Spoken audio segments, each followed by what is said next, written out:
Welcome, everybody. Bruchim Habaim.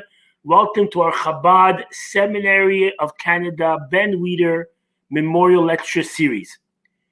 It's been a little while since we had our last lecture, but nonetheless, we've had many requests for us to continue our lecture series, and we're very excited that we could share with you tonight a very important and a very crucial message for Am Yisrael, for our Jewish people, which is the security and the continuity and the generations and generations to come that will benefit from the security and from what we're doing today for Am Yisrael Chai, for the life of the Jewish people. So before we go onto our lecture, I just want to share with you a short Dvar Torah from our portion of the week, which, as a matter of fact, is very apropos to the subject that we are discussing here tonight with our Chabad Chassid, our Chabad fellow, a young man who has joined the IDF, and you will hear from Leibel very soon about his experiences and his impact that he had. So in this week's parsha, we talk about Emor LaKohanim, and in the parsha we talk about V'nigdashti b'toch b'nei Yisrael. V'nigdashti, say our sages and the commentaries of the Torah, V'nigdashti b'toch b'nei Yisrael means you should become holy. You should make me holy, make God holy within the Jewish people, within the children of Israel. And our rabbis teach us a very important lesson from this. And the important lesson from this is that in the times of yore, and many decades, many centuries ago, Jewish people were giving up their life for Judaism, or they were not that they wanted to give up their life, but they were actually murdered and killed just because they were Jewish, and they were sanctifying the name of God and the name of the Jewish people, the name of the children of Israel, just for the fact that they were born Jewish. Today, thank God, we're not in the same situation, and we could go and we could actually sanctify God's name by living as a holy Jew, by living as a Jew who is proud of his Jewishness and proud of his heritage, and he or she is proud of their traditions. And over here, the Torah teaches us that a Jew needs to conduct himself and herself in a way above what people expect, which means, for example, if there's change given back to you, your owner of a store, and change is by mistake taken from the customer more than what you're supposed to take, and you give back that change to the actual customer, says our sages, you glorify, you sanctify God's name. And at the same time, when you see an older person crossing the street, an older person who needs help, or you're on a bus and everybody's sitting and an older person comes on, by you showing that respect and showing that kavod and helping that elderly cross the street, or getting up from your chair and giving it away to an elderly person, showing that respect and that sense of caring for another person, that sanctifies God's name.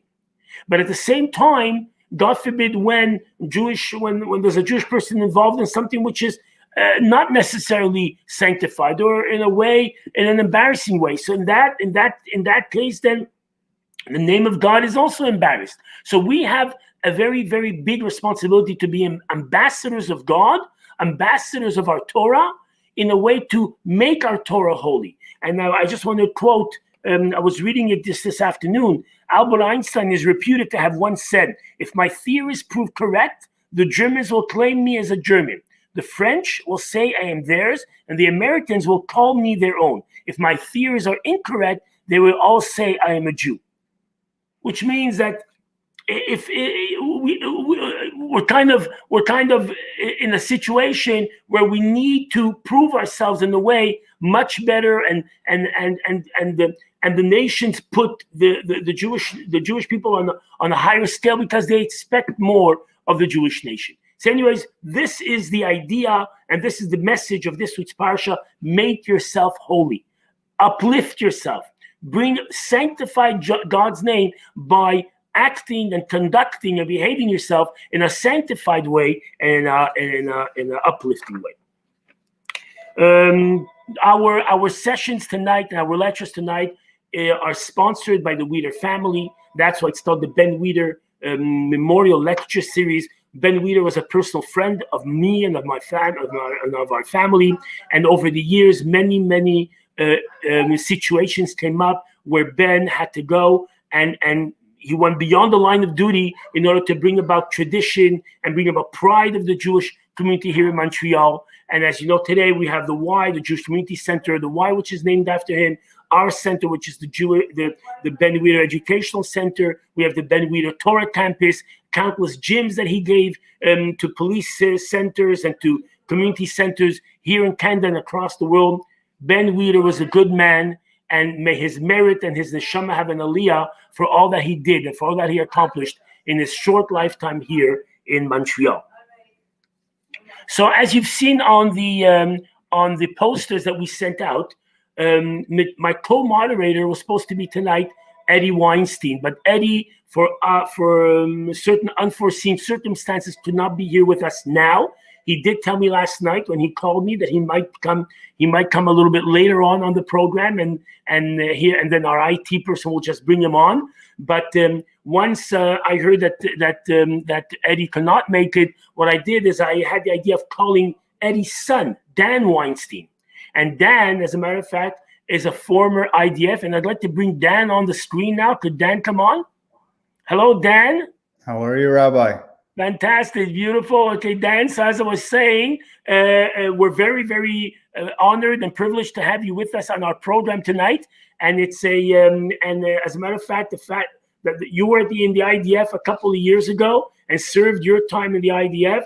We have over here Leibel, who's going to be telling us his story. So you're going to be, as we discussed before, you're going to be taking care of the questions and answers that came in from the community. But before we go to the question and answers, and before we go to Leibel, could you tell us a little bit about you, what you're doing, and where you're up to? Right. So first and foremost, I'm very excited to be here. It's always such an honor to do anything with Rabbi A.B. Cohen. He's a great man. Really been close to me and the family for my entire life. Did my bar mitzvah, and very excited to be here. So basically, I left to go to Israel when I was 21 years old. I made Aliyah. I lived there for about 4 years, served in the army for 2 years in the Golani Brigade, 51, Gdud 51. And now I'm back home. So excited to be involved in the community and to speak to Leibel. Perfect. Okay. So thank you very much. Leibel is here with us. We're going to, I want to just do a very short bio on Leibel. And once we do a short bio on Leibel, we'll give we'll start with the interview with Leibel. So Leibel Mangel, being the grandson of one of the youngest survivors of Auschwitz, Rabbi Nissim Mangel, serving his people was not a matter of if, but when. Leibel, at the age of 19, left his home in Cincinnati to enlist in the IDF. He served as a machine gunner in Kfir Brigade, where he took part in numerous high-profile counter-terror operations. Leibel has used his personal and family story to continue his service by fighting for the Jewish people in both mainstream and social media and speaking communities around the world. Leibel is the recipient of the 2017 Jewish People's Choice Award, the 2019 Hometown Hero Award, and has amassed over 70 million, yes, friends, let me repeat this, 70 million views on social media.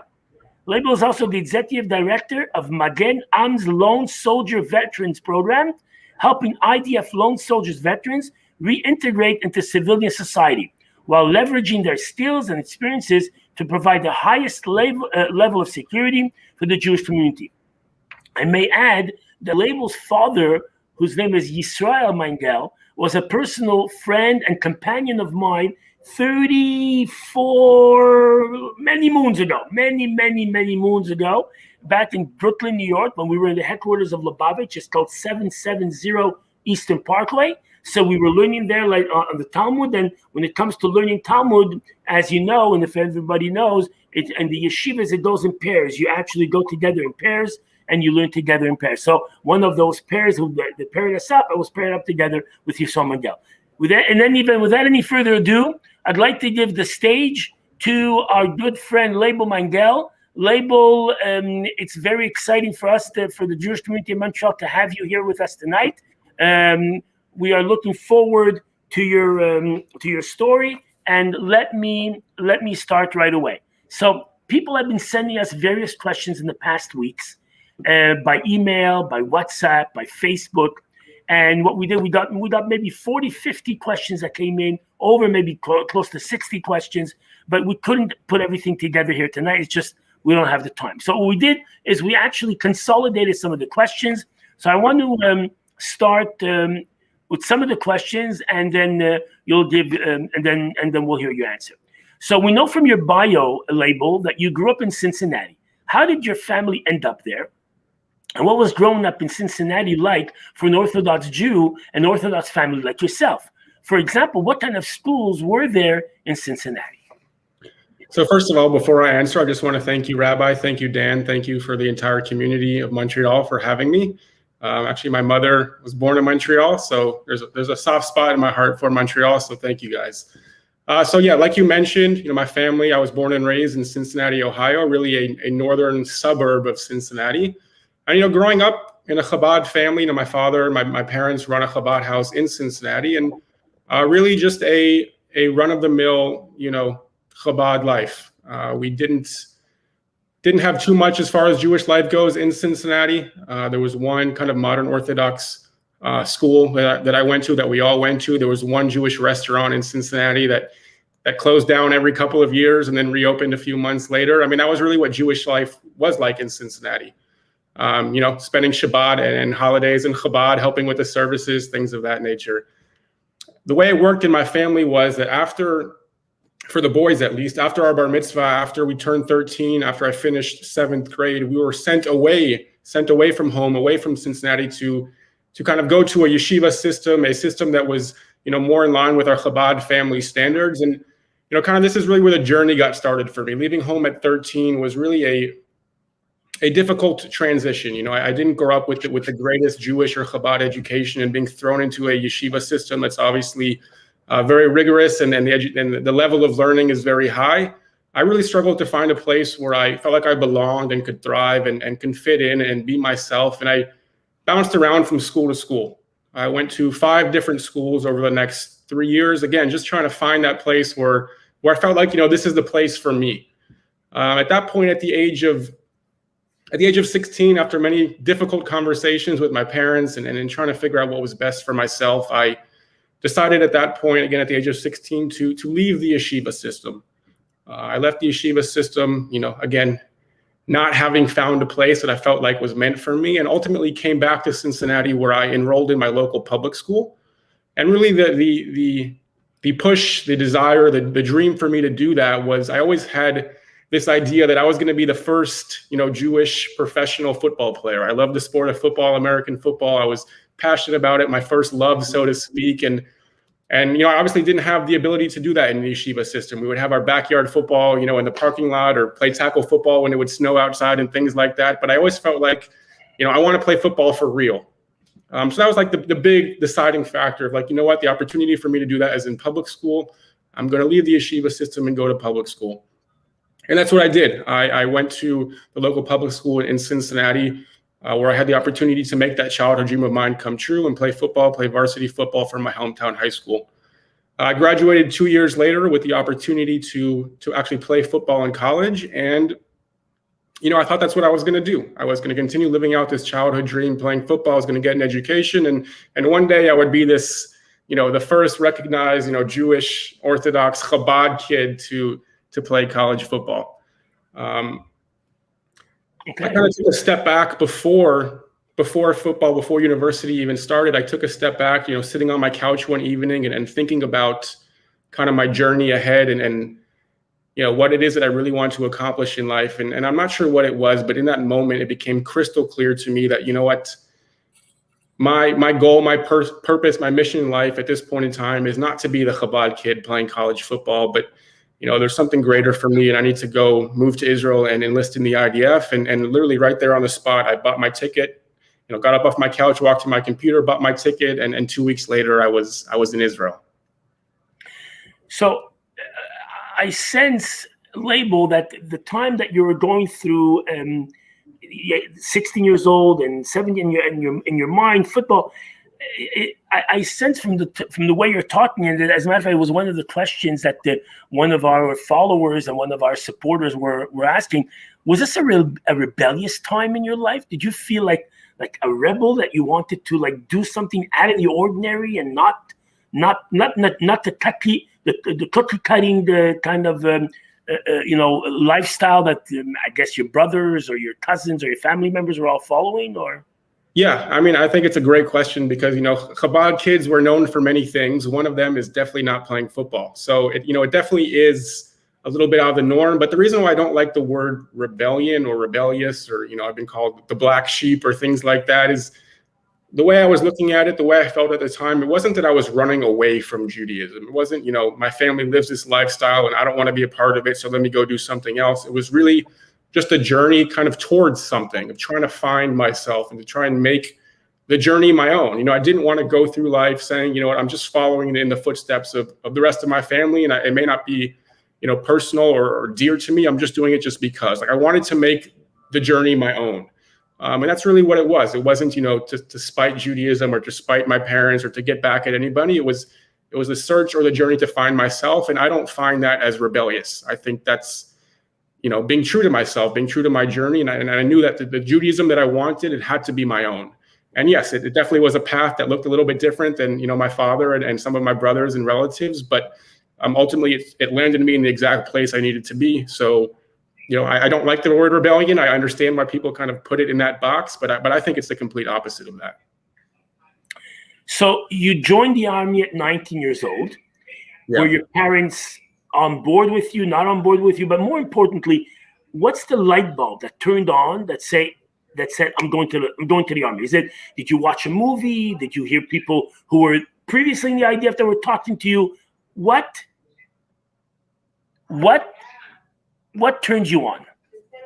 Yeah, I think it's a great question. First of all, I think the light bulb for me, although I was probably the seeds were planted earlier, was, hearing my grandfather's stories growing up a little bit and understanding all the things that he had been through as a child survivor of Auschwitz. I think I always knew that at some point in my life, it's going to come a moment that I'm going to have to do something, to give back to him, to sacrifice for my people, something that was bigger and larger than myself. I didn't know exactly what that would be, but I knew it was going to come a point.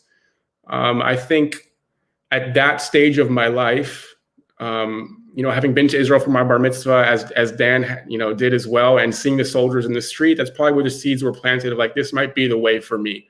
I probably watched a few too many YouTube videos and saw what soldiers in Israel did and looked like, or what I thought they did and looked like. And, for me, it was okay, this is the moment in time. And this is what that sacrifice is going to be for me. I'm going to give up on this dream of mine to go do something that's bigger than myself on behalf of my people.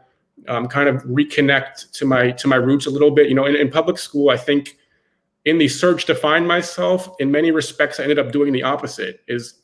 I got to public school and I was the odd kid out, and I wanted so badly to be accepted in the public school, in the football environment, that, I lost a little bit of that pride of my Judaism and of my people. And I tried so hard to be like and act like my teammates and my classmates. And I felt like this was a way that I can reconnect to my people, to my family, to my grandfather.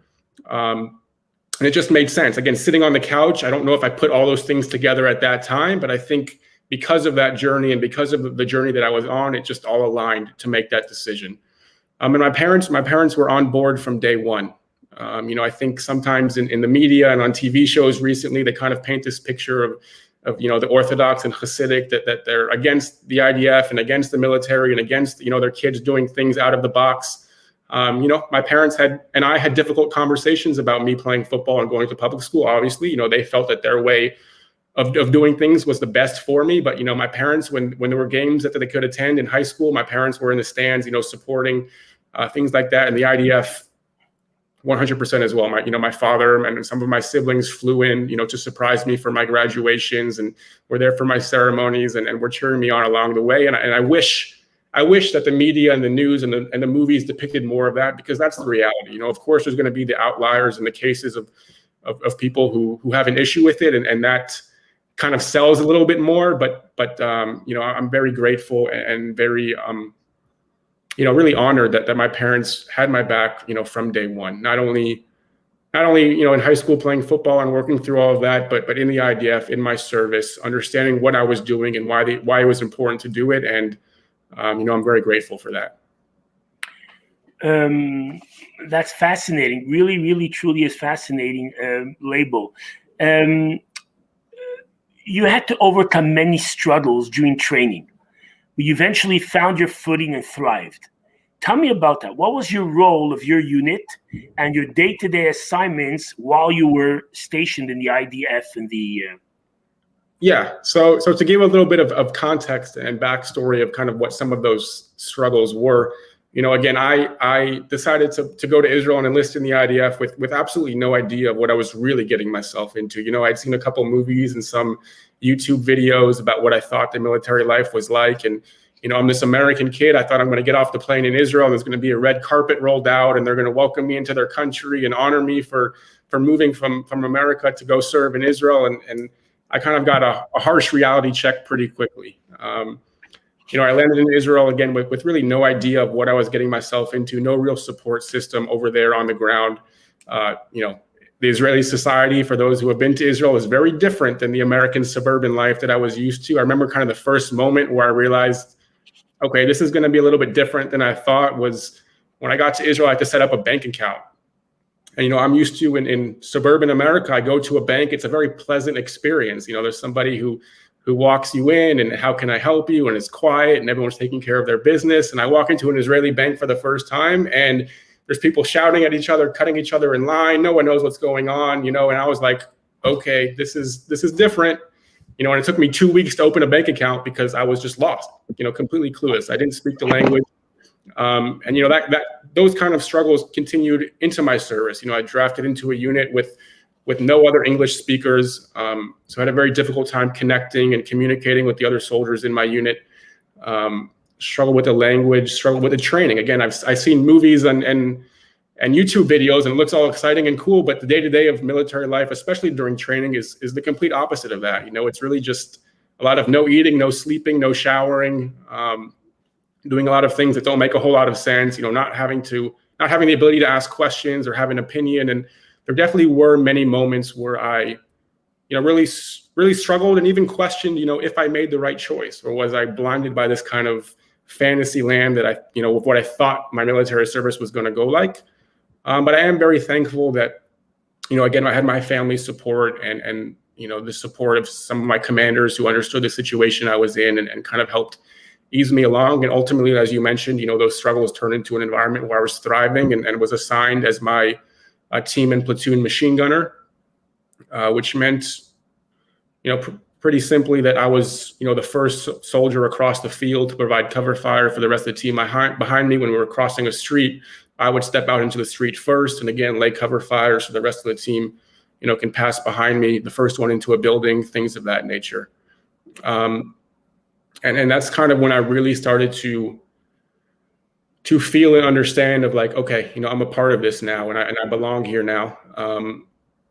And once I finished my training and we moved on to active duty, our day-to-day operations were kind of split between multiple things. Some days it was, security patrols, patrolling the areas between the Jewish and Arab towns. Sometimes we were setting up checkpoints to search for weapons or suspicious vehicles, things of that nature.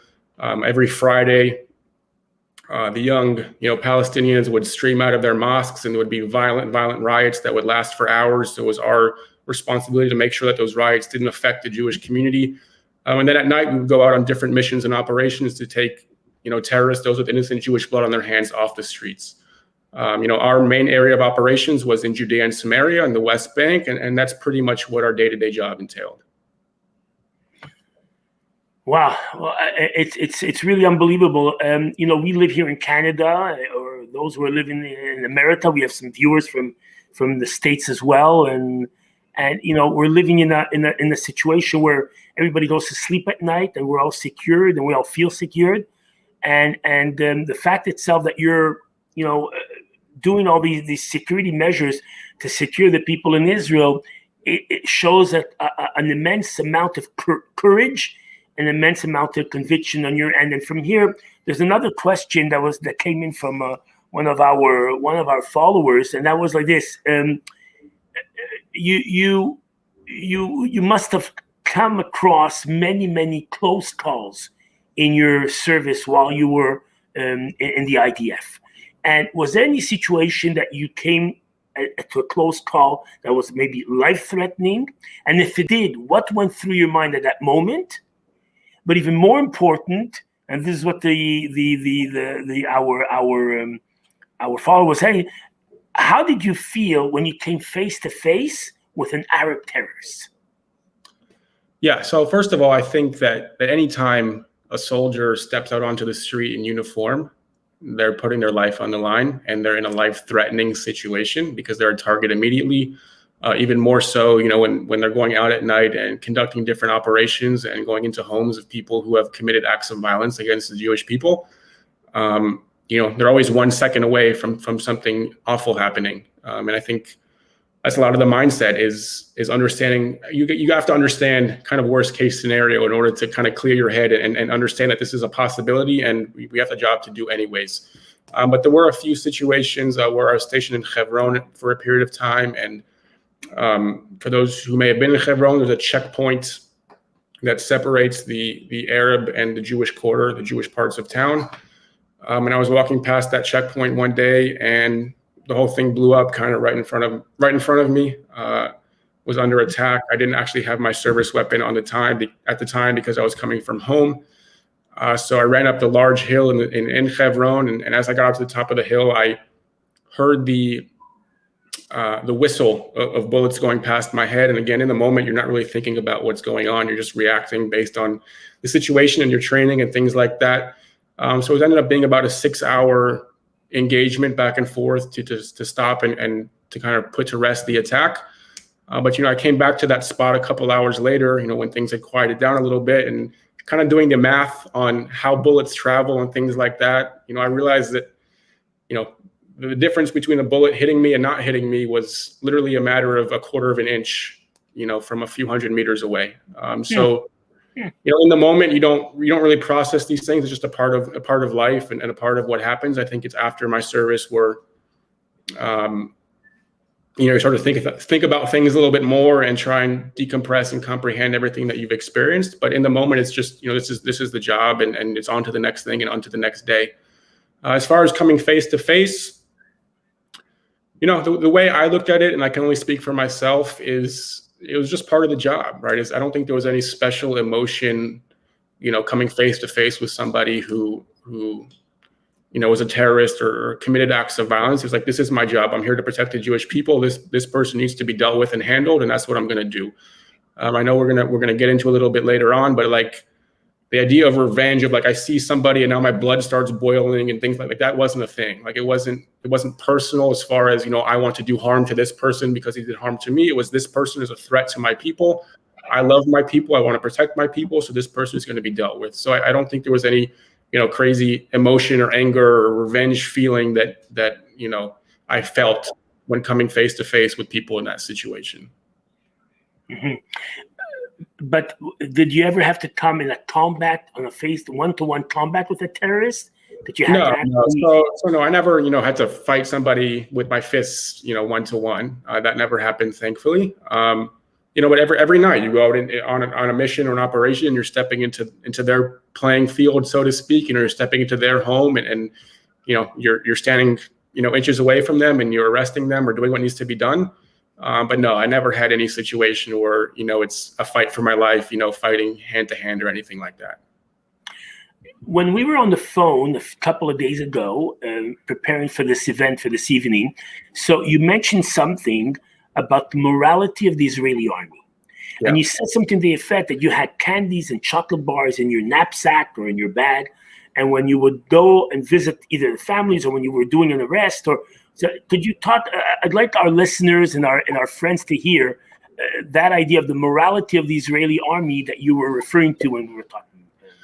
Yeah. So a big part of I think being a soldier with the morals that soldiers in the IDF have is it was important for us. It was important for me to make sure that we uphold those standards and we keep our morals and we don't lose ourselves in an environment where it's very easy to lose yourself, right? In an environment of combat and anti-terror, counterterrorism, it's very easy to get caught up in the, I want to do harm to this person, or these people are animals, or, anything down that road. So what we used to do is when we were going out, on an operation or a mission to arrest somebody, or, to do what needed to be done, or we were patrolling the streets and we'd come across Palestinian children or things of that nature, we wanted to have a human-to-human interaction with them. We wanted them to see that, behind this uniform that we're wearing, I'm a human too. And it also allowed us to remember that these children at this point in time are innocent victims as well, and to try and make sure that we continue to see the humanity in them.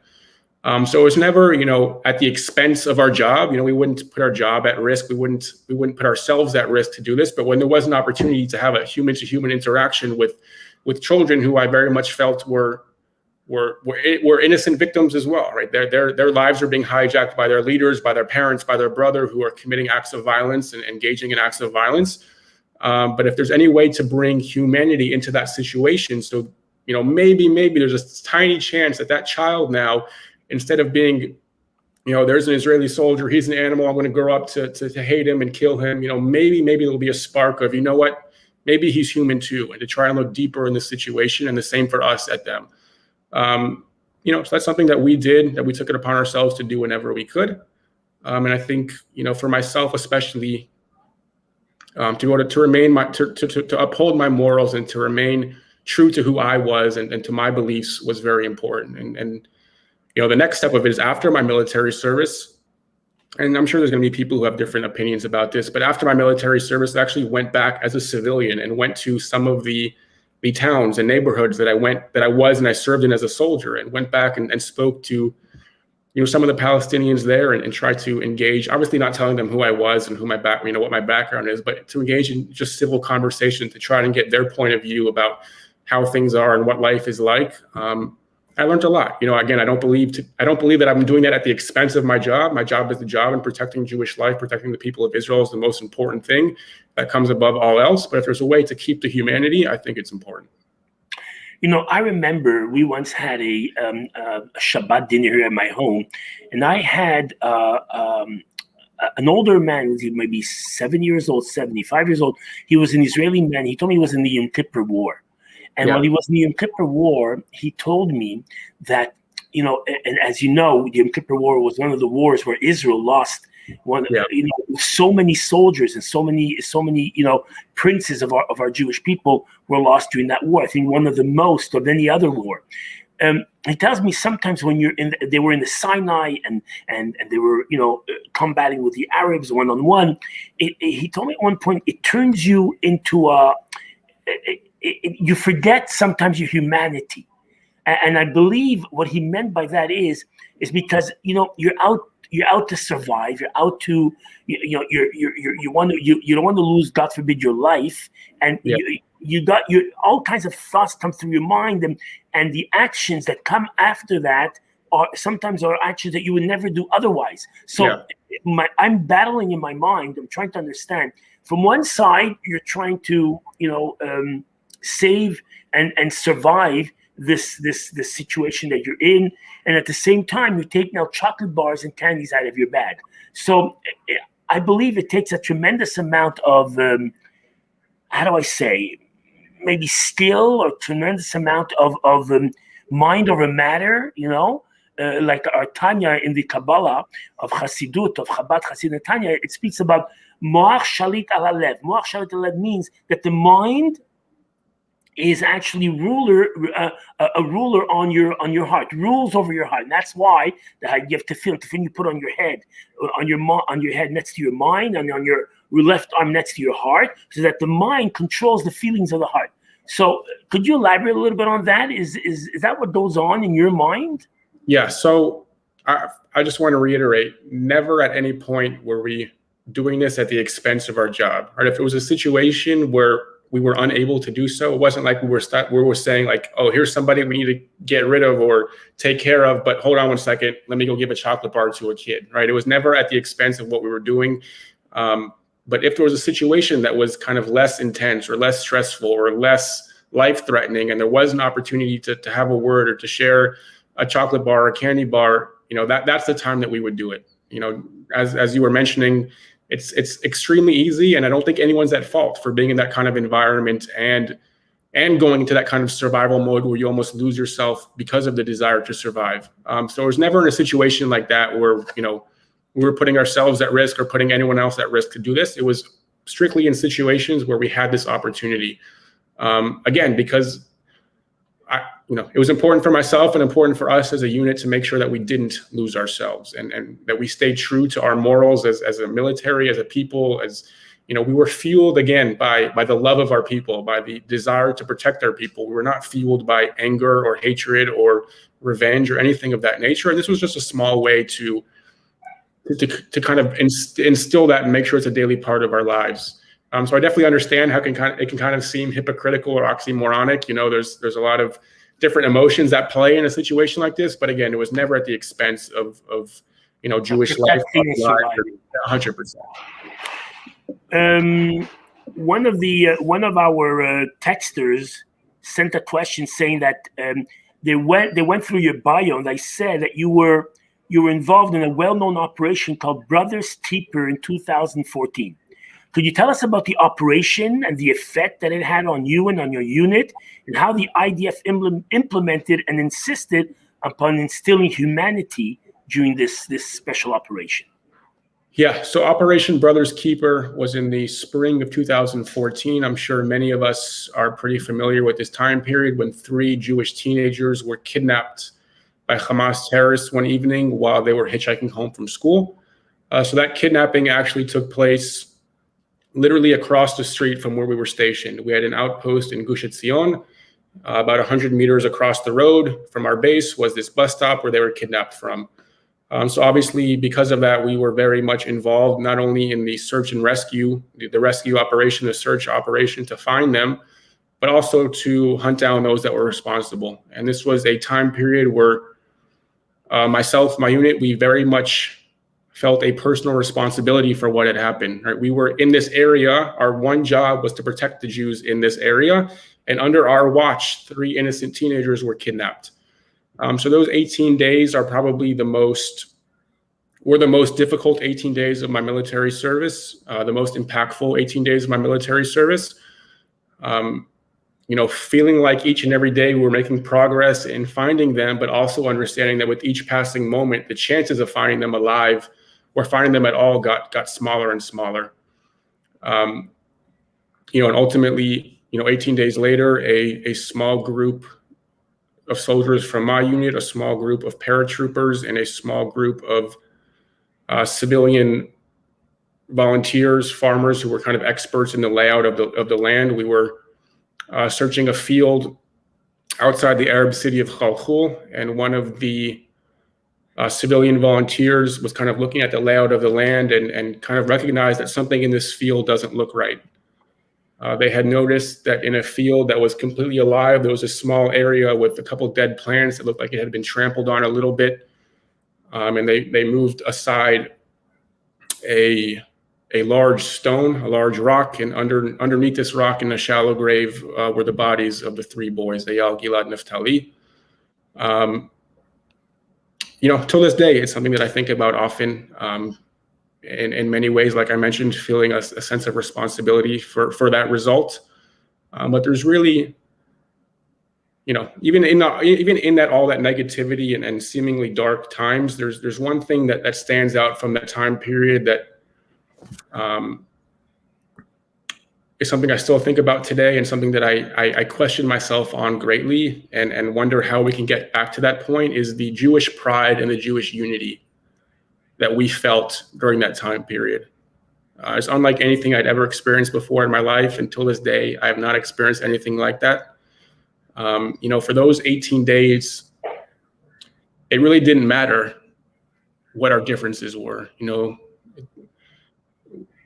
We had visitors from all walks of life who came to us during those 18 days, whether they were Orthodox Jews, non-Orthodox Jews, Jews who leaned left, Jews who leaned right.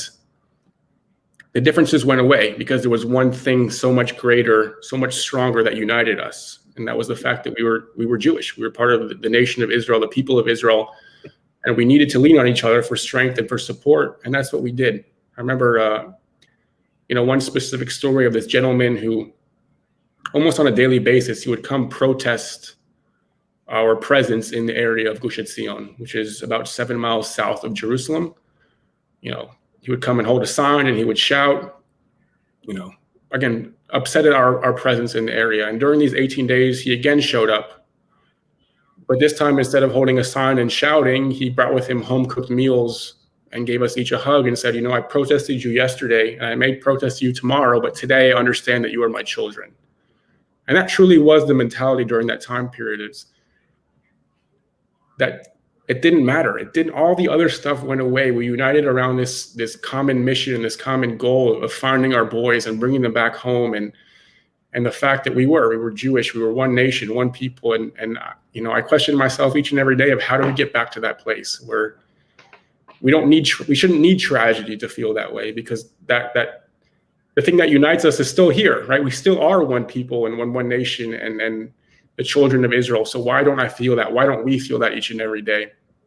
And then the second thing was shortly after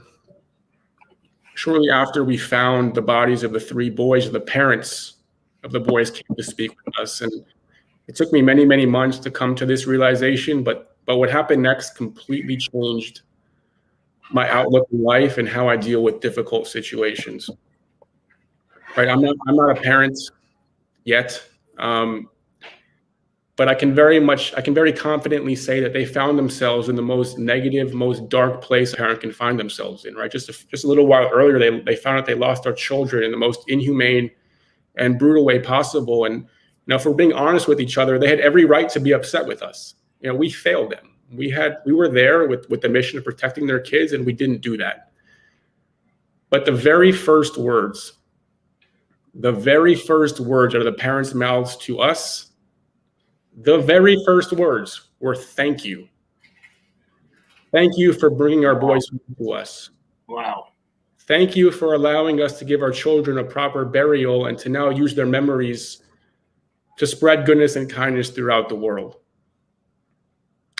And if we just stop and think about that for one moment of what that means, again, they had every right to be upset. They had every right to be angry. They had every right to feel any negative emotion in the world.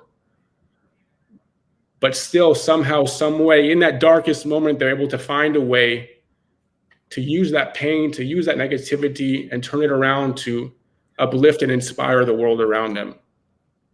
Still somehow in that moment, they found a way to express gratitude for the sacrifices that we did make on behalf of their children. And after my military service and going through some of the struggles of my own, I thought back to this experience, and it became so crystal clear to me. If they can do that in that moment, I have no excuse. And, I think all of us, I don't need to tell you, we all have our own struggles and our own challenges in life, but how can we find a way to use those challenges and struggles to not defeat us and not define us, but rather to allow it to be a springboard to spread light and to bring positivity into the world around us? And even in those moments, how can we find a way to still express gratitude to the people in our lives who deserve that thanks? And, those two aspects of such a difficult period of time in my life,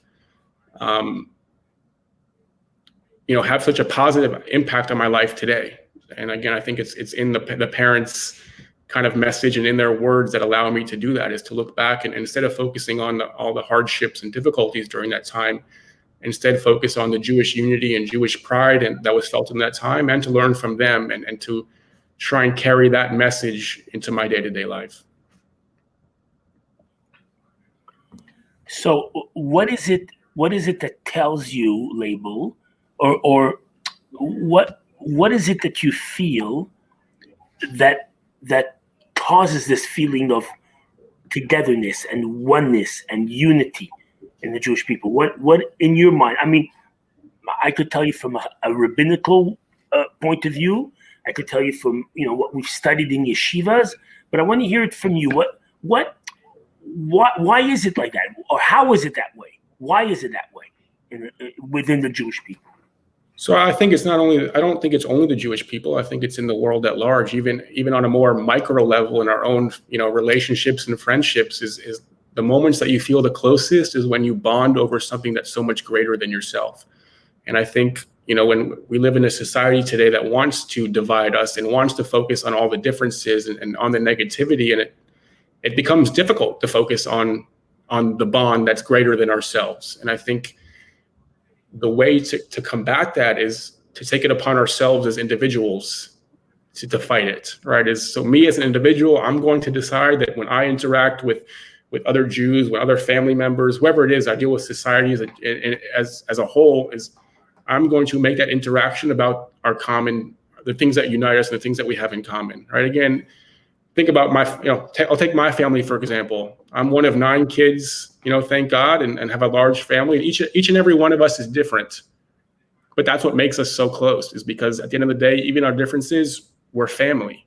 And that's the focus. When we get together, we don't speak about, oh, you're different in this way, so I don't want to be around you because this, or you're different in that way, so I'm judging you because of that.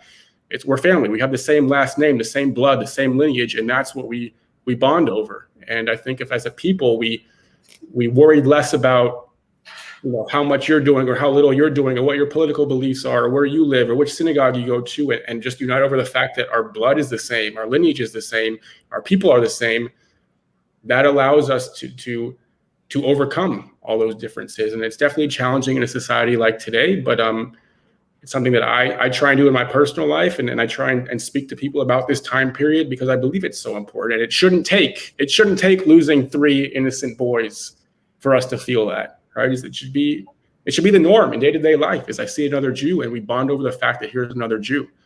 And if I can make a little bit of a dent in that, I know I'm only one person, but if I can help even do that just a little bit, I think we're headed in the right direction. And ultimately, it's on each of us to make that same decision and come to the same understanding that each of us need to be doing that in our own lives. It's beautiful, Leibel. Beautiful, fascinating. Here's another email that we got. Leibel, what were some of your hardest emotional experiences in your service? Did you bond with fellow unit members? Did you ever see anyone from your unit go down during an operation?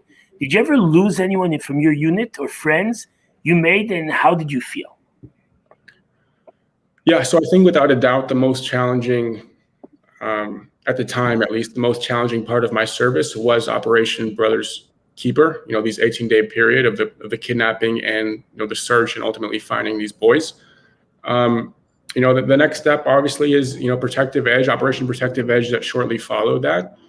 And losing, a soldier in my unit and a couple other lone soldiers who I knew. There's no training for that. There's no training to be, 20 years old and to feel like you're responsible for the deaths of 3 innocent Jewish people. And, there's no training for being 20 years old and attending the funerals of your friends.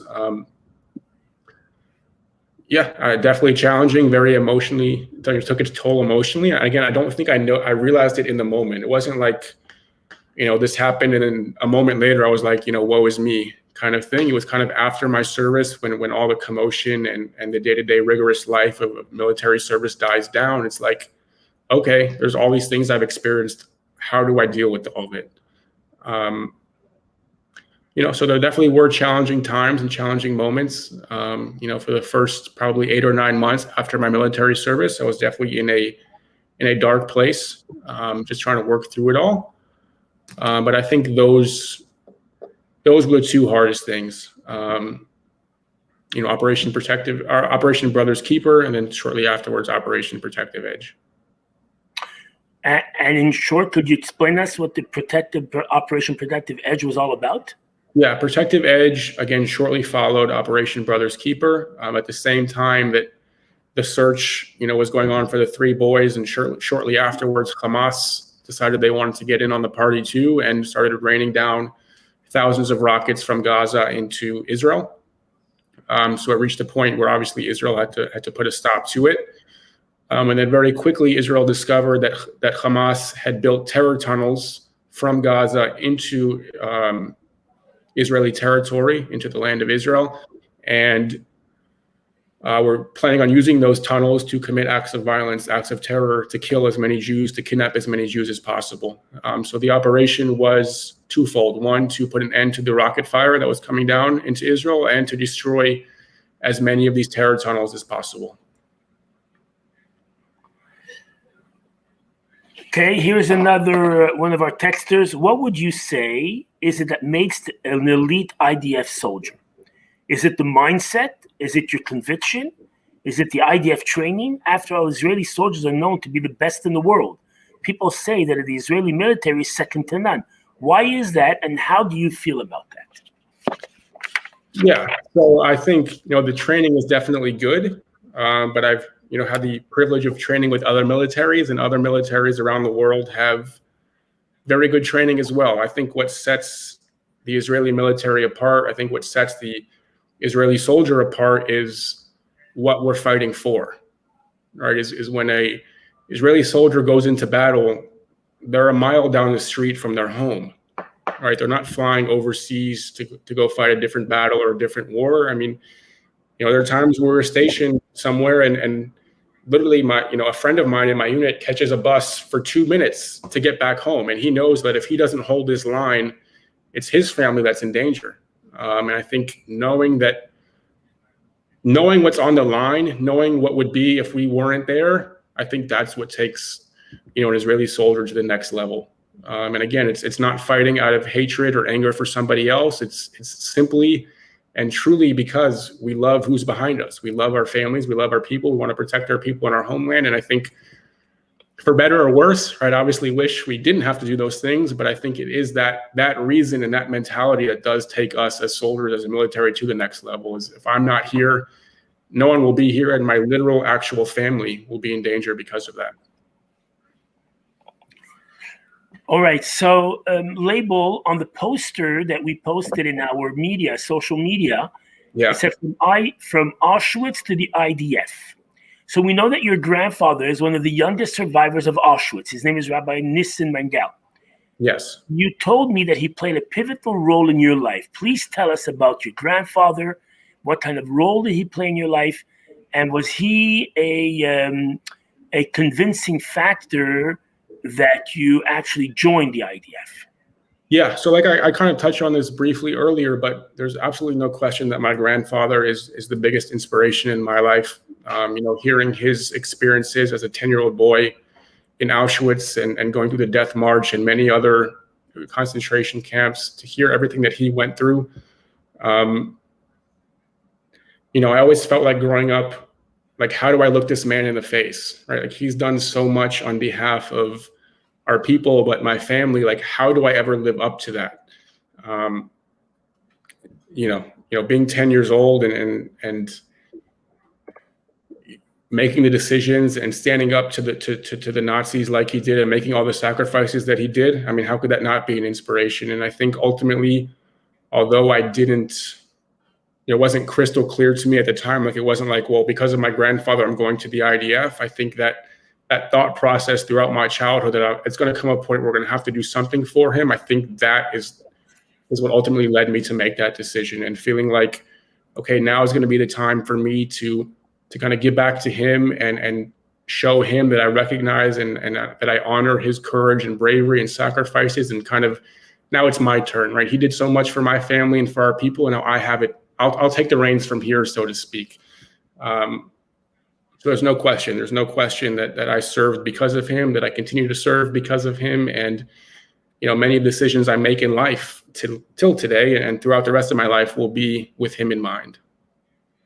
So you went to Auschwitz with your grandfather. Yes. Did he explain you where he was in Auschwitz, what they did to him in Auschwitz, where they did it to him? Did you experience that with your grandfather? Yes. So a few years ago, I had the privilege and honor of traveling and visiting Auschwitz with my grandfather.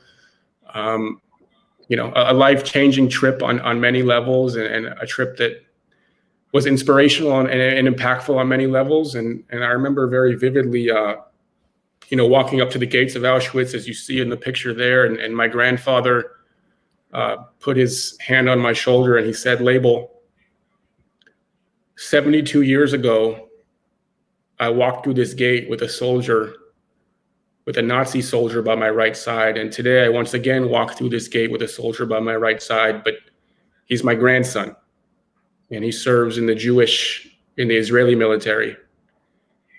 And, he just kind of continued walking up ahead. And I stood there with my jaw on the ground a little bit, trying to comprehend the magnitude of what he had just said, and to try and imagine what he must have been feeling in that moment, to kind of see his life come full circle like that.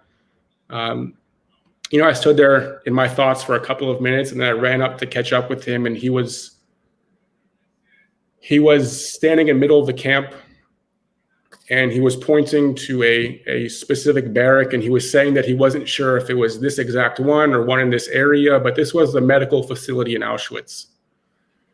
Now, obviously, the Nazis weren't in the healthcare industry. This was a facility that they would perform medical experiments on children, twins, dwarves. And during my grandfather's time in Auschwitz as a 10-year-old boy, he got sick and was transferred to this facility. We had been there for a couple of days when in walked the infamous Dr. Mengele, who was known for, among many other things, his brutal and inhumane experiments that he would do on children. Mengele approached the soldier, the SS, the Nazi in charge of this barrack, in charge of this room that my grandfather was in. And he pointed at my grandfather and he said, "I'm going to do an experiment on him. I'm going to try and find a specific nerve in his neck and give him an injection." And he said, "If I find this nerve, this boy will be paralyzed for life. And if I can't find it, he'll be dead in a matter of moments." And as sick, as weak as my grandfather was as a 10-year-old boy, he heard this and he jumped off his top bunk. He ran up to Mengele and he started shouting, he started screaming, "Experiments are for monkeys, not for children." And my grandfather is telling this story in more or less, the exact spot that it took place 72 years earlier. And he said, Mengele gave him a look that he'd never seen before from a human being. Until this day, he has not seen. Here's somebody who, Nazi 5-star generals were scared of, and here's a 10-year-old boy showing him up in his face. And my grandfather continued that Mengele reached for the pistol on his waist. And my grandfather thought that, this is how it was all going to end. Mengele held his stare for a moment, and then he walked out of the room. And it's that strength, it's that courage and that bravery that my grandfather showed as a 10-year-old boy that, I definitely learned something from and helped pave the way for the rest of my life. But it's something that each and every one of us can learn something from, that no matter the situation, even in the face of one of the most extreme evils this world has ever seen, we can still always find a way to stand up for what is right. Right, in just 72 very short years, the numbers B14316 that the Nazis tattooed into the forearm of my grandfather became the numbers 8207815, the numbers that were inscribed in my Israeli Defense Forces dog tags. And I think that's really the point, and that's really the message of everything that I'm sharing tonight is, whether it was my grandfather or the millions of other Jews like him who have sacrificed on behalf of our people, whether it's, fellow soldiers who gave their lives in battle, the one and only thing that allowed those people to make those kind of sacrifices is the fact that they knew exactly who and what they were, and they were not going to allow another human being to dictate that for them. Right, as my grandfather didn't wake up that morning as a 10-year-old boy in Auschwitz and say, "You know what, today is the day I'm going to give my life for my people." There was no thought of that. It was the fact that he walked around with every single moment of every single day with a Jewish pride that he was not going to allow another human being on this earth to dictate that pride for him. And that alone is what allowed millions of Jews who've come before me to make the sacrifices that they have. And, standing at the gates of Auschwitz, I was able to look my grandfather in the eyes and tell him that I recognize, that I honor his sacrifice, his courage, and his bravery. And I recognize and honor the sacrifice, the courage, and bravery of so many Jews like him. And, I think it's not just my responsibility to learn something from that. It's each and every one of our responsibilities. If we truly want to honor and remember their sacrifices, that, their sacrifices allowed us to today be openly and proudly, to live openly and proudly as Jews, we have that same responsibility to ensure that the next generation of Jews can live openly and proudly as Jews, even more so than today. And that doesn't happen by itself. All right, it's not the teacher's responsibility. It's not the rabbi's responsibility. It's not the grandmother's responsibility. It's each and every one of our responsibilities to make sure that happens. And there's no other way around it. There is just no other way around it. If we truly want to honor and remember them, we need to carry that responsibility into the next generation. And you know what? I'm very thankful that that level of sacrifice doesn't need to look the same as it did for my grandfather. And most of us don't need to go into battle and put our lives on the line for the Jewish people, but that's okay. It's not about how we do it. It's just about that we do it. And that's what I learned from my grandfather. I continue to learn from my grandfather. And, I hope that each and every one of us can look back not only at him, but again, the millions of other Jews and learn the same thing from them and take it upon ourselves to carry that into the next generation. It's fascinating. Again, I've been saying it over and over again. I'm just completely in awe of all of your experiences, Leibel, and all of your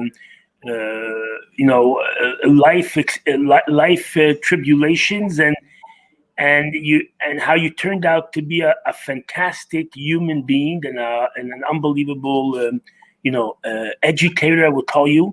And before we go to Dan, I have one more question I want to ask you. And for this, I just want Dan to come on. Yossi, could you put Dan on? I have one last question for Leibel.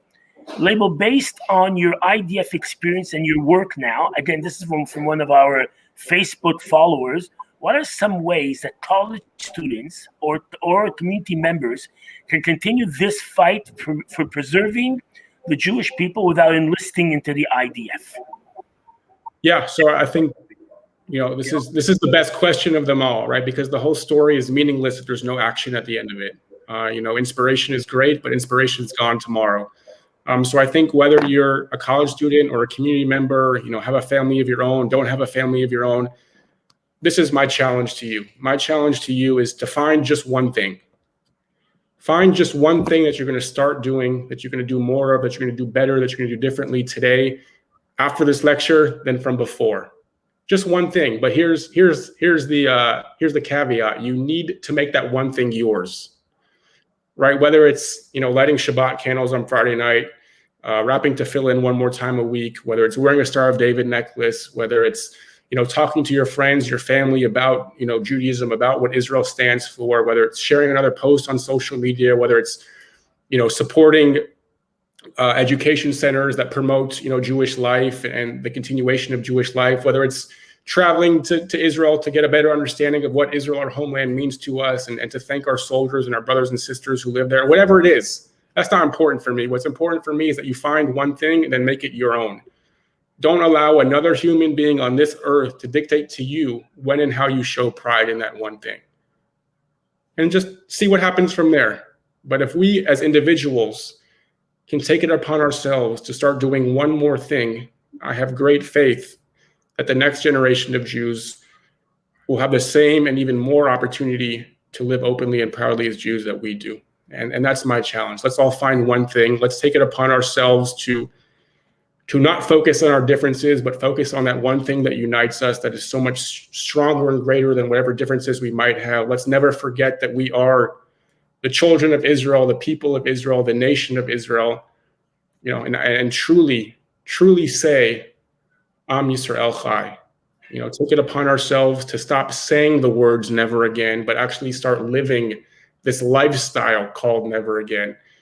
And I have no doubt that if we take that mentality with us, the next generation of Jews are going to look pretty good. So that's my challenge to you. It's something that I try and challenge myself with. So let's do it. Let's all pick one thing, and Perfect. By doing that, we You honor. You gave examples of putting tefillin once a week or every day, lighting Shabbat candles, putting a Star of David necklace, or visiting Israel. Dan, could you give some ideas, Dan? Some ideas? I don't know. I mean, I know when Dan went to the army, I gave him a mezuzah, right, Dan? I gave you a little mezuzah that he took with him, together with a Hebrew book, with a chumash, if I remember correctly, and that in itself, was a sense of pride. So I want to bring Dan in now to our lecture here tonight. So for our friends on YouTube and on Facebook, Dan Weinstein is, as we said before, is the son of Eddie. Dan is a student of mine. I taught him the bar mitzvah. Our families have been close for, I don't know, 20, 25 years. I can't even count anymore. And as you heard before, Dan was in the army. Dan served his years in the army. So he experienced much like what Leibel went through, maybe in different ways. And we have many more questions, as we said, that our texters and our emailers and Facebook followers have sent us. So we dedicated a certain portion of the questions for Dan, for him to ask Leibel directly, but also we're going to ask Dan that from his personal experiences that he felt when he was in the army, maybe Dan could share that with Leibel, and then kind of compare notes. How did Leibel react to it? How did Dan react to it? From one from a Chabad perspective, one from a community member perspective. And Dan, take it away. It's all yours. The podium is yours. Thank you, Rabbi. Thank you very much. I just want to say, first and foremost, Leibel, your story was touching, to say the least. Very touching, very fascinating. And I have to say, your story of how you visited Auschwitz in your uniform with your grandfather who was there, it kind of gave me it's a real hoorah moment. It really makes you feel proud to be a part of this community and to be a part of this people. And I'm sure it was very powerful for you guys as well to be standing there. But just seeing the picture for me, I mean, I just want to get up and sing the national anthem, the Israeli one, of course, Hatikva, and just a great story. So elaborate, how powerful was that moment, really? Yeah, I mean, I think, again, for me, the thought process was not even, what am I feeling? It was trying to put myself in my grandfather's shoes of, like, to try and put, what was he thinking as a 10-year-old boy? I'm sure in his wildest imaginations, he could have never thought that at some point in his own life, he'd stand with his grandson, who is now not only his grandson, but is in a military that defends and protects the Jewish people and ensures that something that he went through will never happen again.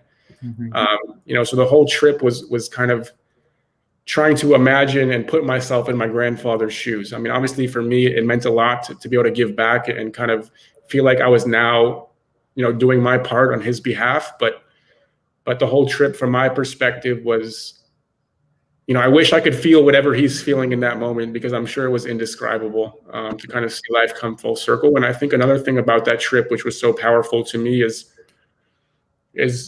obviously Auschwitz is a horrific and terrible place. And there were many moments, when my grandfather, broke down and cried and things like that. But the whole focus of his trip was not look at all the awful things they've done to us. The whole focus of the trip with him was look how far we've come since. And that was illustrated not only by having me there, but the entire focus, everything he was talking about was look how far we've come as a people. Look how courageous, look how brave, look how much as a people we're able to sacrifice to get where we are today.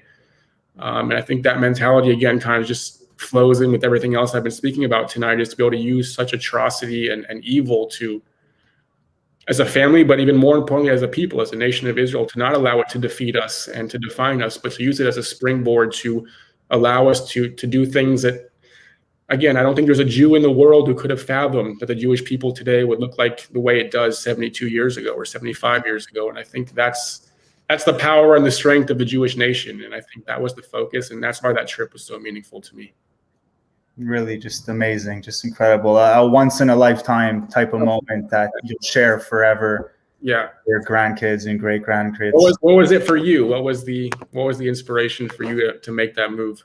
Similar inspiration, definitely similar inspiration. I too had family members that were in the Holocaust, and definitely felt that call of duty, you know, to just to physically say with action, never again, you know, like I'm certain of it that it won't happen the way it did back in the old country in the 40s and 30s. You know, we will not go out like that again.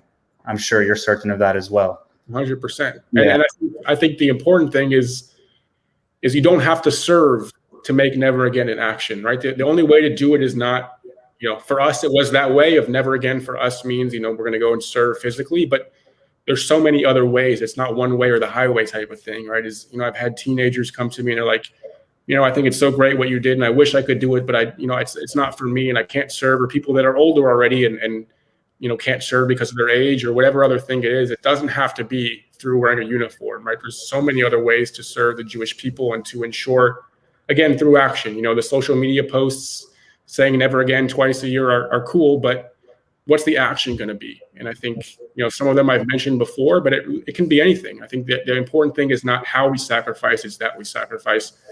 And, you know, I'm grateful for people like yourself who you know, took that to heart and made the move to serve physically in the IDF and to wear the uniform and be part of the Jewish warrior class. But, you know, there's so many other parts to it. I know we were talking a little bit earlier about, you know, in the 12 tribes of the Jewish people, you know, some of us were warriors and some of us, you know, ensure the continuation of our people by studying and by providing and doing all those other things. And I think it's still a collective effort today. Some of us are going to serve, some of us are not going to serve. That's not important. The important thing is that we sacrifice in some way.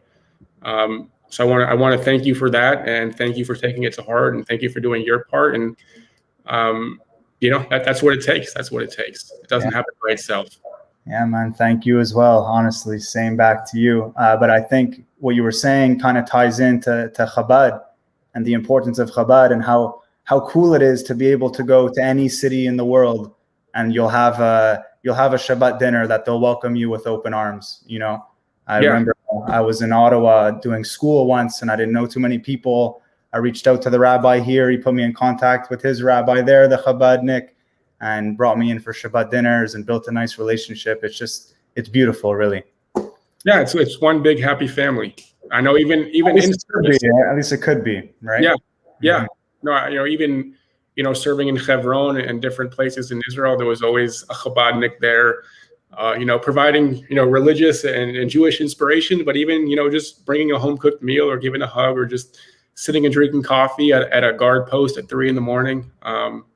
You know, so definitely, you know, definitely that kind of ties into what I was speaking about earlier of getting to a place where we all feel that unity and that togetherness and that family feeling.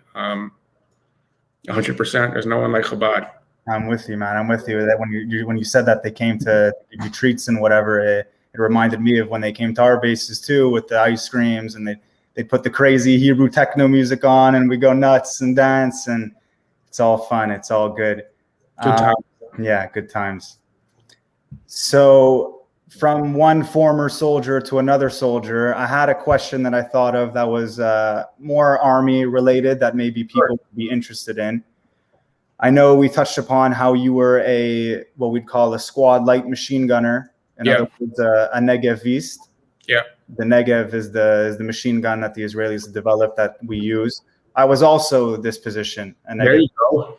So I know how hard it can be because you're carrying, for lack of better words, a lot of bullets, like a lot of them. So tell me how you felt. Yeah, my knees and my back still feel it, as I'm sure yours do. You know, I think I was discussing with someone a couple of days ago about, you know, how different soldiers end up in different different roles and different jobs and things like that. So I do think a lot of, Americans or North Americans end up as the negavist, the machine gunner, because of our mentality. It takes a little bit of a different mentality to have this job. For me personally, I think I got it because I wasn't the best shooter in the world. So if I can't shoot very well, the solution to that is put someone on a machine gun where they can shoot wherever they want and there's no problems. I think definitely one of the more difficult from a physical standpoint jobs in the military, the toll that it takes on your body and all the weight that you carry around. But for me, I saw that as an honor. If there's somebody who's going to be the first guy across the street or the first guy to open up a field for everybody behind me, I want that guy to be me.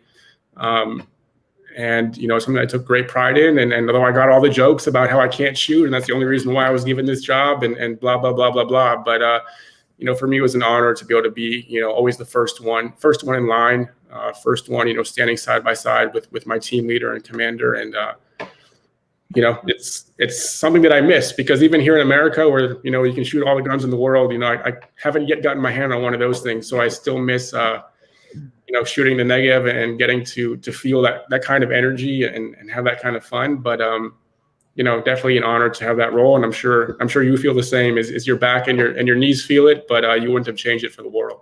Oh yeah, of course, same thing. And if you do find somewhere in the States with the Negev, give me a call. I'll let you know for sure. I'll let you know for sure. There you go. Definitely miss it. To touch back upon what Rabbi Cohen was saying before I left to go to Israel, he gave me a little paper that was small enough to fit inside my wallet. That was a Tfilat HaDerech on one side, and the other side was a microfilm of the whole Tanakh. Oh, wow. Yeah. So I carried that around with me you have your wallet everywhere you go. I had it on me day in, day out. And I always felt something coming from it, some sort of protection. Did you carry something like that with yourself throughout the service? Yeah. So I actually, I wish I knew about the whole Tanakh on microfilm. I definitely would have taken advantage of that. But I carried around. We'll speak to the rabbi. We'll send you one. Yeah. I carried a letter of blessing, a blessing from the Chabad Rebbe. Again, something pretty small that I can fit on me wherever I went. Felt that he was, his energy and his blessing was helping to protect me. I think another thing that I took great pride in is that before every, operation or mission that we went on, we got together as a group, as a unit, and said a quick prayer and, kind of had a moment to kind of collect ourselves and again think about the greater picture of what we're about to go do and why we're doing it. And it was a big part of their service. And again, I mentioned earlier in this interview of, part of me feeling like I need to go back to Israel was to reconnect to my Judaism and kind of gain back some of that Jewish pride and connection. And again, in the media and social media and, on TV shows, they kind of depict, the IDF and things like that as anti-religious and people who are religious don't allow their children to serve there. But for me, there's no question 100% that serving gave me a connection to Judaism and to my people that I could have not gotten anywhere else. And, not only on a personal level, but on a spiritual level, on a religious level. And, there's no question that it started with, there was the prayers or the blessing from the Rebbe and things like that. Amazing. But I definitely need to get my hands on that Tanakh.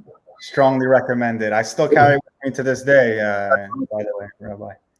Yeah, forever I'll carry it. It's put in your wallet and that's it. And then you have the two strings that hang out. It's cool. There you go. Yeah. So I have another question, which if I was to think about answering it myself, I would kind of have a hard time. So I might be putting you on a spot here, but we'll see. But I'm gonna ask it in return. So you better start thinking about it. All right, I will think about it. All right.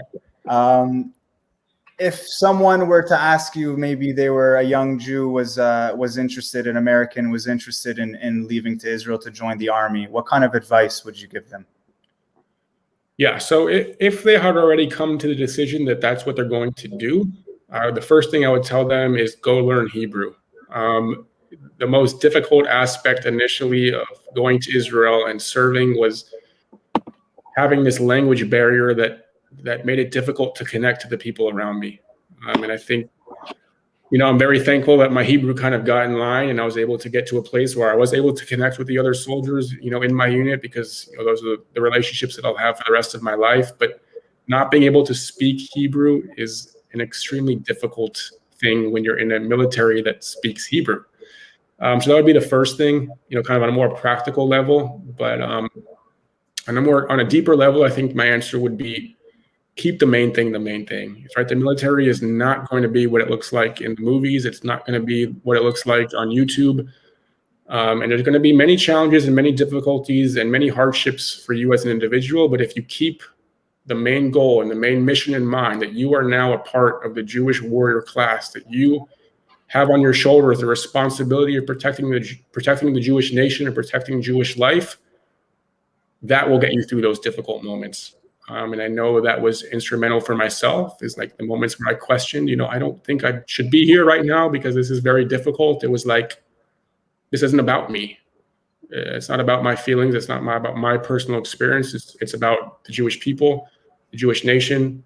It's about Israel. It's about protecting Jewish life. And ultimately, that made my service meaningful, even if I had not had the experiences I had. If I did nothing in my service, that is something that no one can ever take away from me forever. And I think if you keep that in mind, you'll have a meaningful service and a great service, and it'll help propel you through those challenging moments.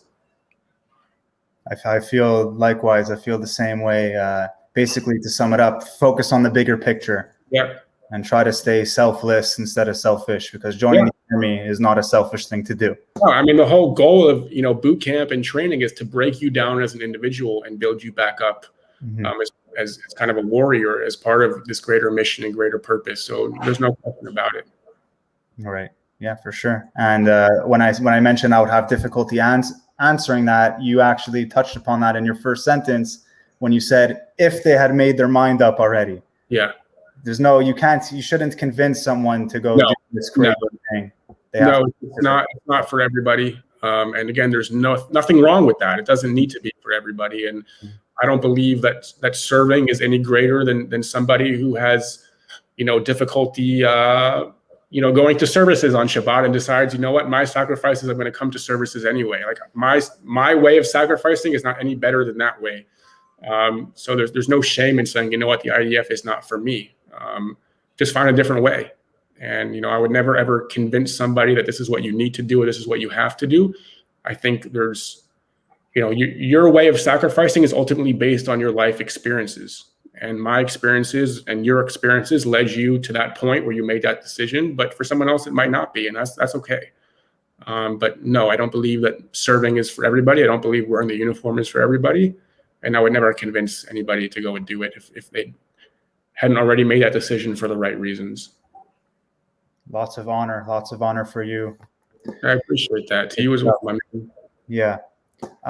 So one other question I have, I know from my personal experience, I had Israelis serving with me from all different walks of life. I had a Bedouin kid, a Druze guy, French people, who else? Ethiopians. Did you have any non-Jews serving alongside you in your unit? Yeah. So just like yourself, I served alongside Jews. I served alongside, Orthodox Jews, less Orthodox Jews.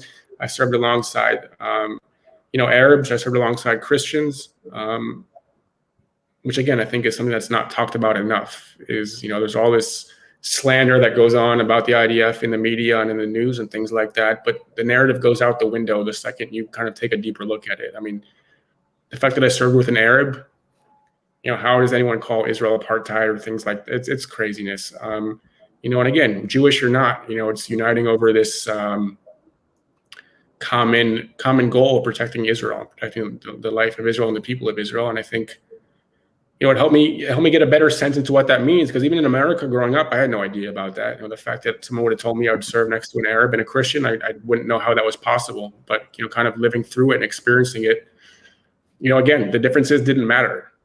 It didn't matter at all. It was great getting to learn about new cultures and new ways of life. But when it came time to go to work, nothing else mattered. We went to work because we had a mission behind us, and that's all that mattered. And I wish it was highlighted more. I agree with you 1000%. I wish it was more talked about as well. I mean, for my first 4 months on my first Cav placement, my first border placement, I was on a bunk bed sharing with my Bedouin friend. Yeah. Still my friend to this day, you know? And Yeah. it just really opens your eyes up that it's not black and white. It's Yep. not, you know? 100%. So yeah. Maybe my last question for you is going to be more oriented towards our more religious and Orthodox viewers, is how accommodating is the army for religious Jews with kosher and prayers and all that? Yeah, so there's a couple units in the IDF that are entirely for, soldiers who are quote unquote more religious or more Orthodox or more observant. But even if not, I mean, I didn't serve in one of those units, and there was, always time in the morning for those that wanted it. They can go and pray. Kosher was kosher for everybody, but if you wanted to pray, if there were certain exemptions that you needed because of your beliefs, your religious beliefs, whether it was Jewish or, Muslim or Christian beliefs, like there was time and a place set aside for that. For example, a lot of observant soldiers, they don't cut their beards. Obviously in the military, usually, short hair, no beard, that's the way it works. But there was exemptions given for those that needed. So very accommodating. Again, I served alongside, soldiers who were less observant than me, more observant than me. And there was a time and place for it all. And I think, again, the Chabad guys who would come around and try and put tefillin on with everybody, if there were, ones who wanted to, they were able to. The ones that didn't want to, they didn't have to. I actually heard a funny story, and I'll kind of end with this. Before the war, again, during regular service, there are soldiers who wrap tefillin, there are soldiers who don't wrap tefillin. Depends on the day, I guess. But before the war, before going into Gaza, Chabadniks come around, putting on tefillin of everybody. They're wrapping up all the Jews, and all of a sudden there's a line of all the Muslim soldiers, and they're asking, "Can we wrap as well?" So that's kind of what it was like in the IDF. Nothing was forced upon you, but if you did want to do something, there was a time and place, and they were respectful of it. I didn't have any negative experiences as far as religious goes, and it was all positive things. Was it the same for you? Yeah, of course. Everything, always time to pray, time to put your tefillin on. Of course, everything's kosher. The one thing that keeping kosher does to an army service is it doubles the amount of work in your kitchen duty. Yes. So we have twice the amount of work because there's a lot of extra dishes to clean. A lot of gastronomie, we used to call it. Oh, man. Yeah. You have the milk, you have the meat. You've got to make it sure it's separated. It's plates. Yeah, it's all good though. It's it just really goes to show the resilience of the Jewish people that we now have our own nation and our own army with our own rules. You're not going to tell the Jew not to eat non-kosher. We're going to eat kosher. So, hoorah once again, hoorah. I have a question that I'd like to ask both of you. Okay. Yeah. I'll ask the question. I want to start with Dan, and we'll go to Leibel. And again, this is a question that came in from our Facebook followers, from our texters, from our emailers. It goes like this: what motivates you in the army? To protect the Jewish people, or to stand proud as a Jew? Or while on a mission, does that sentiment drive you out of sheer survival? Interesting question. What is it? What is it that motivates a soldier? Is it you're standing, you're there, I remember once, Dan, we were on the phone on WhatsApp, and we were like FaceTiming each other on the WhatsApp, and I remember it was a time you were going in, and we talked. We had a few thoughts, and so there has to be some kind of sentiment, sometimes some kind of emotion that comes through your heart, your kish, your insides that makes you tick, makes you go. So what is it? Is it survival? Is it Jewish nation? Is it Bubby and Zadie? Is it dad and mom at home? Well, I think for each individual soldier, it's definitely different. What my motivating factor could be different from Leibel's and could be different from Hassan the Bedouins. But for me, after the original motivation is to protect the Jewish people and to strengthen the Jewish people and to honor our relatives who were in the Holocaust and all that good stuff. But once I was actually in my service, and we were in the Shitrei Kinus about to go into the war, which we thankfully didn't end up doing in the end. Big waste of time. But when you're there, it's kind of the brotherhood that I've created with the people in my unit. That it's like, I don't want to see this guy get hurt before I do, or vice versa, and you're all in it together. So it's a big feeling of togetherness for me. So it's like a feeling of like mishpacha. Yeah, like exactly. Family. Exactly. Okay, Leibel? Yeah, no, I think for myself it was very similar. I think during training and leading up to the military service, throughout the training part of your service, and even the moments before a mission or an operation, all the talk is about, the greater good of the Jewish people and protecting the Jewish people and protecting Jewish life and protecting our homeland. But the second the bullets start flying, so to speak, and it's time to go to work, it's all about the guy next to you, and that brotherhood and protecting the brotherhood. And if you don't do your job correctly, it's the guy who has your back that's in trouble, and the same vice versa. And that level of trust and that level of brotherhood where without a shadow of a doubt that you would give up your life for the guy next to you on the left and right, and you have no shadow of a doubt that the guy on the left and the right would give up their lives for you. That's what it becomes about. And then, once you're out of that situation, again, it becomes about, that was for protecting the Jewish people and protecting Jewish life and protecting our homeland. But in the moment itself, all that kind of goes away for the time being, and it becomes just about the guy standing next to you. Kind of like football. Like football on steroids.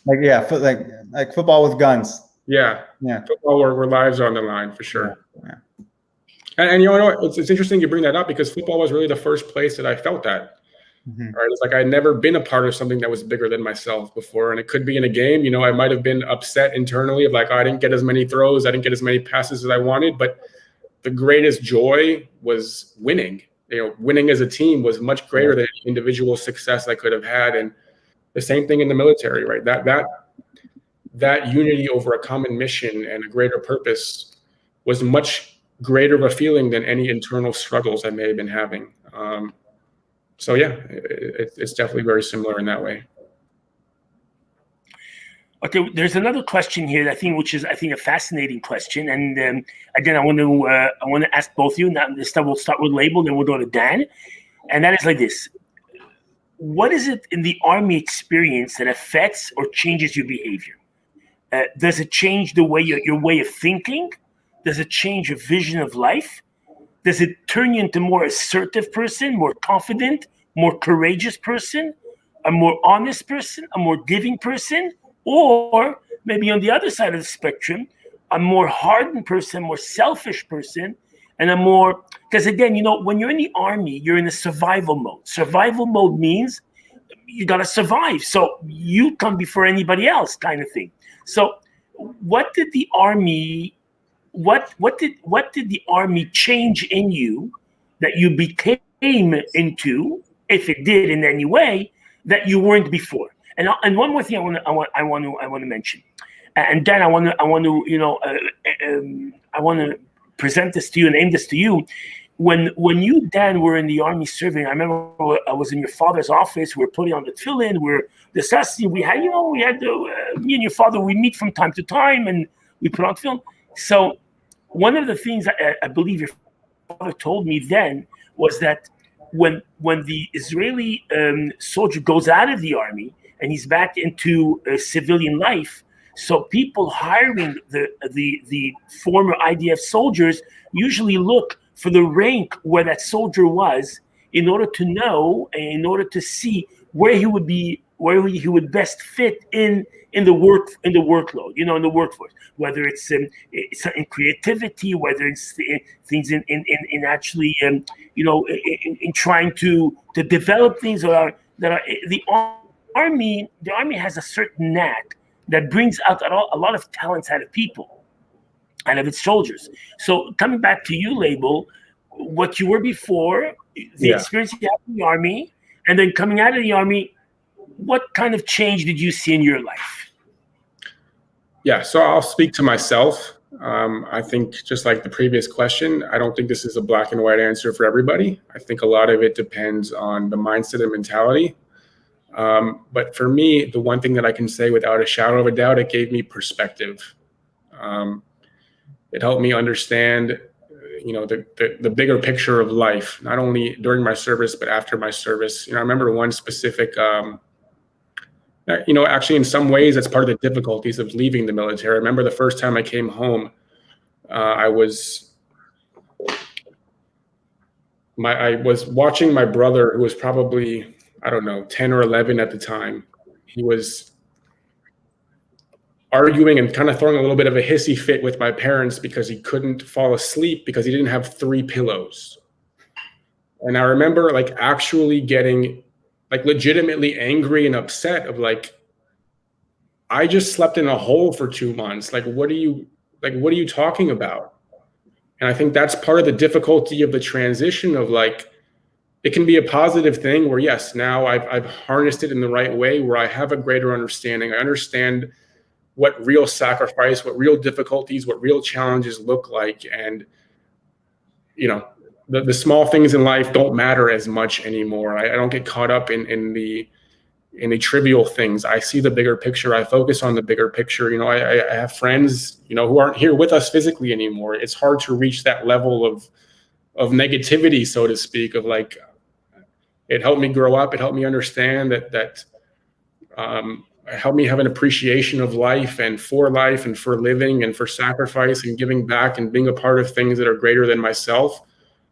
So for me personally, after I overcame that initial period of 8 or 9 months where I really, really struggled after my service, everything that has come from my service has been positive. It's given me a mentality, a workman's-like mentality, understanding what hard work means and what it takes, and overcoming challenges. And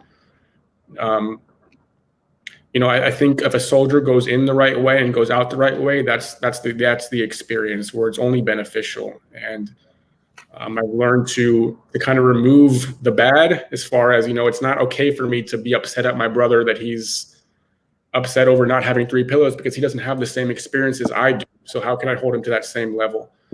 So once I kind of got myself out of that mentality where now I was judging the world based on my experiences, everything's been positive. I think it's, it was a pivot point of my life. I think the things that I learned through my service, I could have never learned anywhere else. I believe strongly that if you're capable and able, that if it's the right thing for you, you should do it, because the things that can propel you for the rest of your life, there's no price that you can put on that. And I only learned it in the military, and I'm forever grateful for that. All right, that's beautiful. Dan, what was your experience? I find it so eerie how similar our experiences and what we took from them, what we took out from them are. It's very weird how similar they are. So there's not much more for me to add on, but I will elaborate on the fact that what you're talking about, perspective, and now trivial arguments in our day-to-day lives become so, it's just, what are you even arguing about? And you can really take your step back and try to put yourself in another person's shoes and not go straight to fighting and bad words and yelling. It's more of you compose yourself from more of a place of understanding that everyone has different experiences and perspectives, and that we should strive to be more of a together type of human race, oneness and loving. Yes. Okay, so then it does impact the life of the individuals. The IDF impacts the life. I mean, it's inevitable that after you experience what you experience and you see what you see, and I realized one thing tonight from Dan and from Leibel, that there's a tremendous amount of a feeling of that unity and togetherness in the IDF. It's just everybody is there for each other.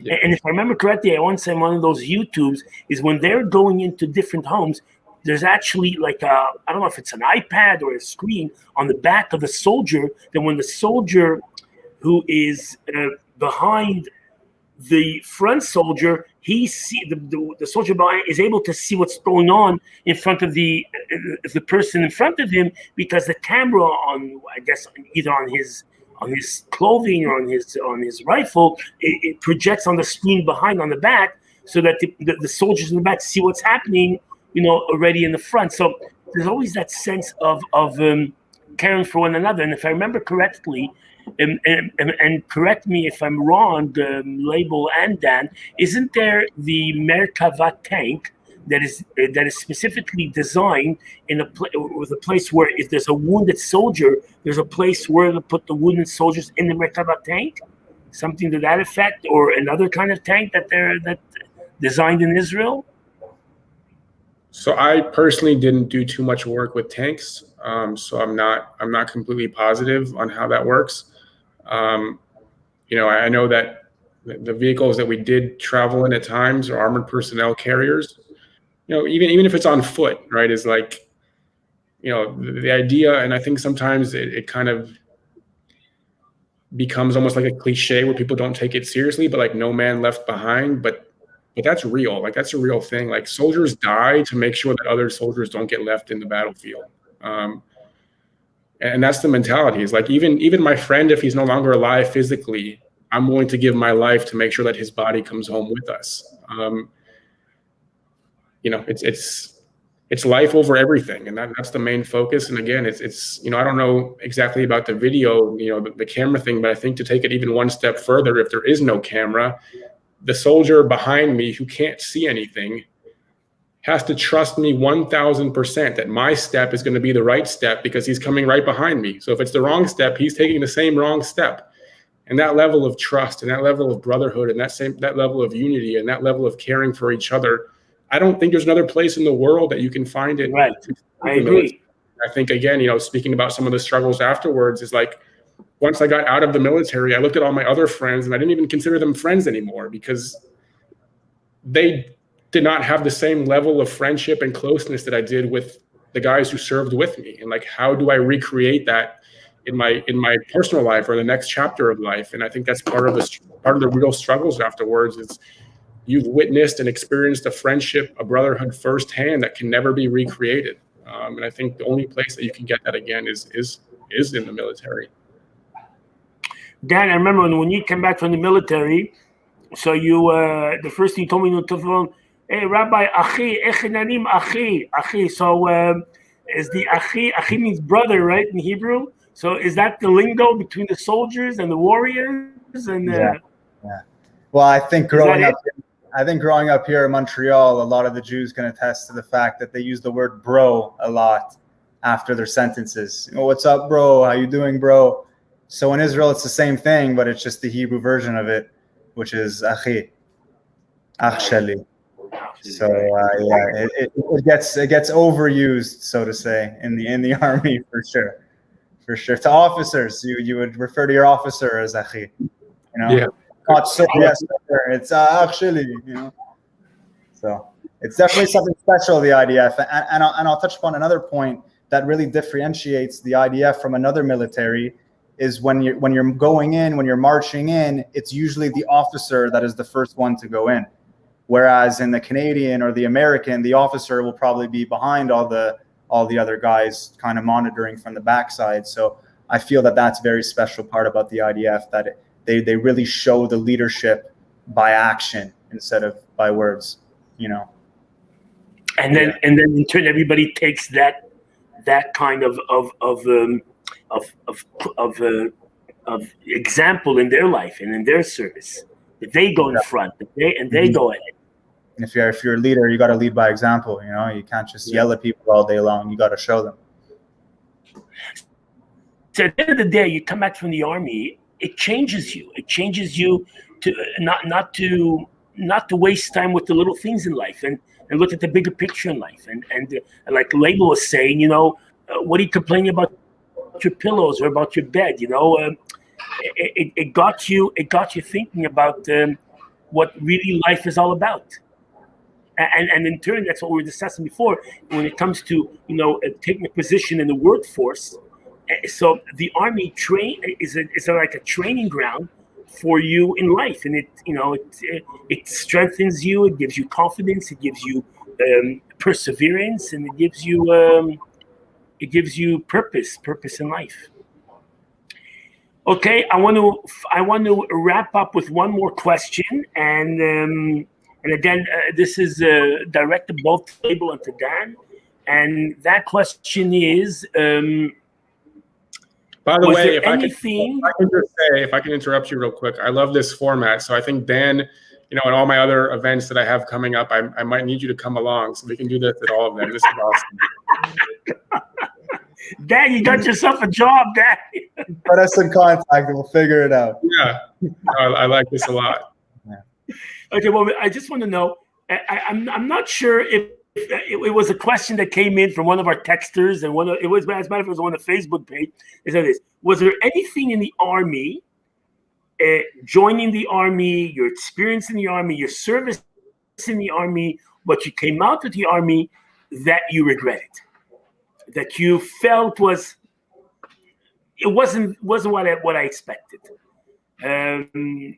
Was there any experience? And I mean, it's okay. I mean, again, it's a very, very, how do you say, honest question, and it's an experience in life. Experiences, have both sides of the spectrum. It could be all okay, but it's a question. I thought maybe it's something that I could put out to both of you, Leibel and Dan, and anybody wants to start? Dan, Leibel, Dan. Go ahead. Go ahead, Dan. Go for it. No, okay, go ahead, Dan. Go ahead. Please. Okay, Leibel, Leibel, you go.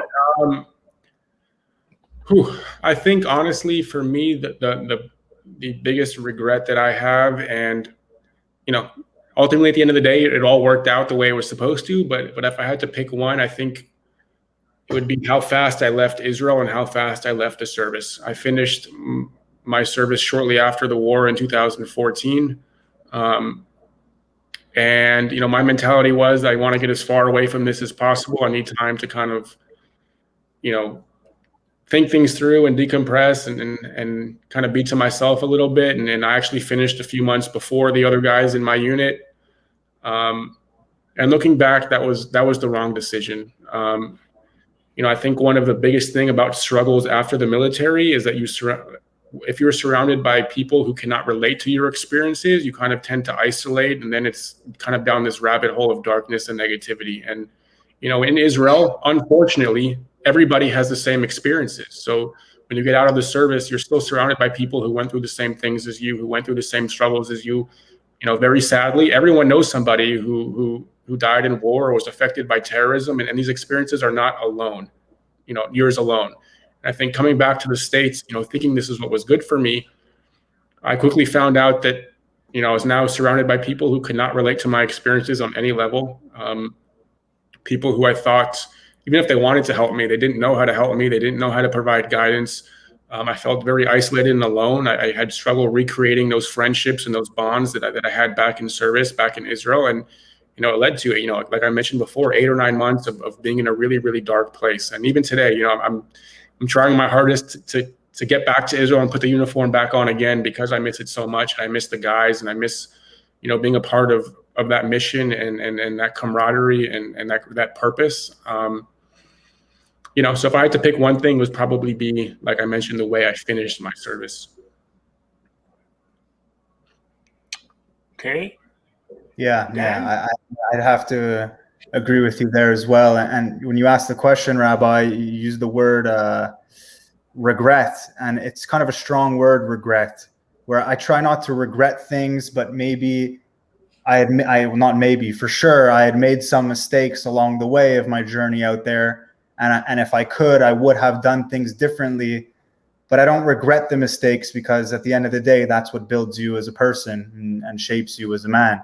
So I'm just super thankful that my experience went the way it did, and that I'm here with, talking to you guys and breathing and standing here when, like Leibel said, there's a lot of guys that unfortunately didn't. So so it's just it's a very powerful experience that I'll keep with me to the end of my life. Beautiful. Okay, so it was a fantastic evening. I have to tell you, we've had lots of comments of people appreciating both of your feelings and the way you expressed yourself. here, and we talked before about the Operation Protective Edge. So before we go on to the last segment of our lecture, that is, we have a video presentation of about a minute or minute and a half about soldiers singing and dancing before entering Gaza during Operation Protective Edge. And the Yossi will be putting on the video momentarily, but before he puts on the video, I want to ask this. I mean, you're going to see soldiers dancing and singing all together. So is it part of military, I guess, training or conduct that you kind of psych up the soldiers before entering Gaza, or it's just part of being Jewish and caring for one another, and either Chabad Hasidim or the Breslov Hasidim coming in and putting on their music? So share that with us, maybe. The answer is yes.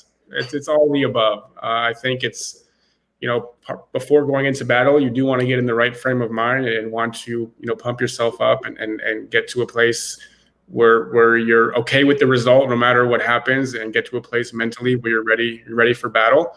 And then I think the second part of it, like you mentioned, is just the brotherhood. Is I want positive. I want to have happy moments. I want to sing and dance with my brothers as well, and sing and dance about things that are about the Jewish people. You definitely have moments kind of in the barracks late at night where you're, probably dancing to some other kind of music just to have a good time. But during these moments that are important, it's important that music has to do with the mission that we're about to go ahead and to execute. And I think, as you'll see in the video, all these songs are about Jewish unity and Jewish strength and Jewish pride and perseverance. And there's no question that it's a little bit of both. Beautiful. Dan? Yeah, I'll just say that any day in my service that I got to see the Chabad guys on base was a good day in the service. I'll put it like that. That's my man. Okay, so before we wrap up, I want to just give a couple of thank yous. A thank you to Miriam, my executive assistant, who's been with us for quite a few years now, but has been doing a fantastic job. Could we bring on Miriam for a couple? Yossi, could you bring Miriam on? Hey, hi. Well, hello, Miriam. Go ahead, Miriam. Go ahead. Well, you mentioned you might put me on for a minute, and as I was listening to the lecture, at first I thought, well, I don't know, what will I really say? But you touched so many chords, so many notes within me, starting from the rabbi knew your father and your mother from Montreal, and my son knows Leibel, that's how I was introduced. It's such a small world. And you left me speechless, but at the same time with so much to say. You talked about the banks in Israel, and my son, when he first got to Israel, had a bank experience. They told him his name was too long and he's not allowed to use it. They just tell you what you're going to do. This is your new name now. That's what you're going to go by. But as you went on about your journey, each part was just more and more touching and moving. And I was just taken by, your courage and your wisdom and how you imparted it. And then Dan came on, and then Dan, totally compounded that and enhanced it.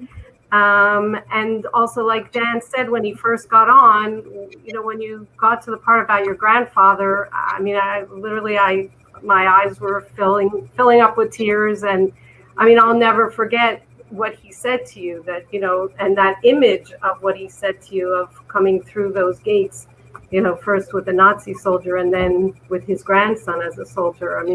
My mother is also a Holocaust survivor, so we all are touched and affected. And the comments that are coming in about how your wisdom on so many levels, and thank you. And also we got one that you're not such a bad shot, so don't believe what he says. So we want to take a better shot after my military service, believe it or not. We want to thank you. It was a wonderful lecture, and I agree. I think you and Dan made an awesome team, and you should continue to do some of these lectures together. And thank you, Yossi, for all your tech work, and Rabbi Cohen for pushing us that we need to fill the community, and of course the audience for, they send us questions and they register and they ask, how can I log on? And we hope we can continue to have that support and be hearing from you, all of our audience in the future as well. Thank you. Thank you very much, Miriam. Beautiful. Thank you so much again. And thank you, Yossi, our IT. Yossi is my son, Yossi Cohen. He's the one pushing all the buttons to making sure that Dan goes on, Leibel goes on, everybody goes on. So a big thank you to Yossi and a big thank you to our staff at the seminary. So without any further ado, I'd like to present you the finale. We will be having a next lecture. Miriam will be sending you on Facebook and on YouTube and on the emails and on the WhatsApp for our next lecture. Keep your post of on Facebook and on the WhatsApp alert, and you'll hear shortly about our next lecture. Now, this next video we're going to put on is a video of about a minute and a couple seconds, and what it is, it's the dancing of the Israeli soldiers, Tzva Haganah L'Israel, the Tzahal IDF, dancing before entering Gaza. And like you said, bringing about the spirit of Yiddishkeit and family and unity of the Jewish people. And I believe when I saw it first, I'm telling you, it brought tears to my eyes, and it brought an unbelievable enjoyment to my heart. So I wanted to share that with our viewers. Yossi, take it away.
Okay, beautiful, fantastic. So I'd like to wrap up the evening and thank everybody, all of our viewers, for joining us tonight for this beautiful lecture with Leibel and with Dan. Again, the Ben Weider Memorial Lecture Series is presented to the community free of charge. Your gift is appreciated. Your donations are appreciated. Please visit theseminary.ca/lecture. to make your contribution, or you can call our number at 514-979-6770, 514-979-6770. Thank you again for all your help, for your assistance, and we'll see you at the next lecture. God willing, shalom, lihitraot. Thank you to everybody.